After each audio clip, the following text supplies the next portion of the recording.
How to fix BKB mobile bank app not working. Hello guys, this is Atticus and welcome back to another video. In today's video, I'm going to teach you how you can fix BKB mobile bank app not working. So let's get started. First step is always you'll need to make sure that you're on good internet connection. Make sure that the Wi-Fi you're connected on is stable and strong. Also, you can use your mobile data.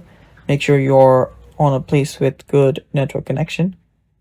And after you've made sure that you're on good network, you can head over to your app store, and on your app store search for BKB mobile bank. And after you search for that, you'll need to update the app. So if you see an update available, tap on update and update the app. If you update the app, your problem should get fixed. If not, just go ahead and clear out its cache. To do that, you'll need to head over to iPhone storage on your settings right here.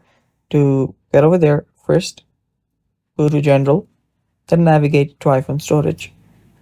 Right here you can search for BKB mobile bank and simply offload the app. After the offload completes, you can then reinstall the app, and it will get reinstalled after clearing out all the cache, and that should fix your problem. Thanks for watching. That's it for today. Stay tuned for more.